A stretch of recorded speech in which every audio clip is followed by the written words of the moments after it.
Halo calon-calon orang sukses. Di video kali ini kita bakal bahas tentang Gojek. Yes, yang baru merger sama Tokopedia menjadi Goto dan langsung jadi startup nomor 12 di dunia. Untung bukan toke. Wow, opening yang sangat impresif. Karena kita bahasnya company, kita bakal bahas tentang strategi-strategi yang dilakuin sama Gojek sampai akhirnya bersatu dengan Tokopedia. Welcome to Meja Operasi.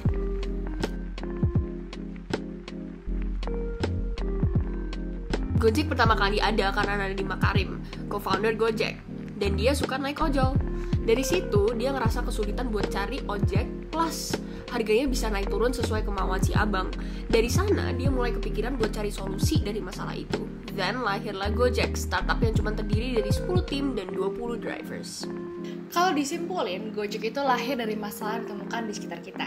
Sadar ataupun enggak, banyak orang yang bilang kalau bisnis yang bagus dan sustainable itu bisnis yang solve real problem. Setelah berhasil menarik perhatian masyarakat, Gojek mulai ekspansi bisnisnya menjadi super app. Mulai ada fitur-fitur baru kayak GoFood, GoPay, GoTix, GoLive, dan GoBiz. Tapi sadar nggak sadar, ada yang namanya seleksi alam. Banyak fitur yang harus dihapus karena satu dan lain hal. Bahkan Gojek sempat rebranding logo mereka di tahun 2019 kemarin, kalau kalian ingat tuh. Nggak cukup sampai situ aja, Gojek juga udah akuisisi 13 perusahaan dari Indonesia dan India.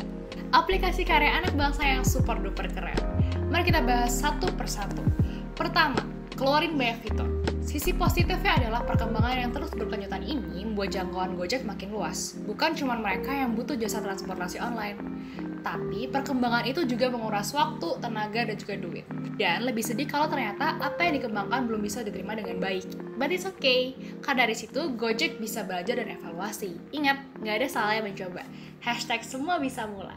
Asik, ketika banget. Kedua, rebranding logo. Pastinya logo yang baru ini dibuat untuk menyampaikan message yang baru juga, atau supaya lebih sesuai sama target market dan model bisnis yang baru. Tapi langkah ini cukup kontroversial karena ini tuh nggak bisa di-undo.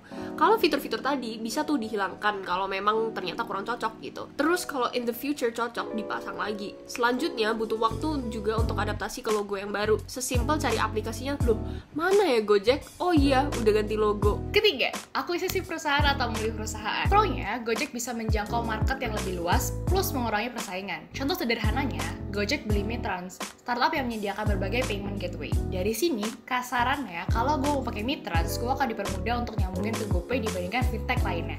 Cons-nya, belum tuh akuisisi itu menguntungkan si Gojek. Bisa dibilang ini tuh investasi yang kita nggak tahu bakal profitable atau enggak di masa depan. Oke, lanjut ke cerita lagi. Gojek akhirnya mengumumkan secara resmi kalau dia udah bersatu dengan Tokopedia. Namanya jadi Goto. Di sini kamu bisa belanja online, pakai transportasi online, kirim barang secara online, sampai bayar secara online. Paket komplit lah intinya, jadi ngerap gue.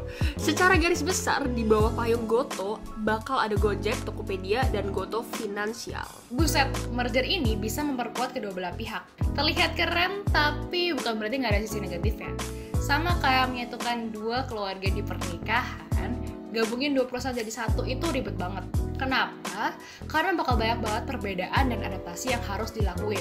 Misalnya, culture, value, workflow, dan lain-lain. Tapi cuannya juga double.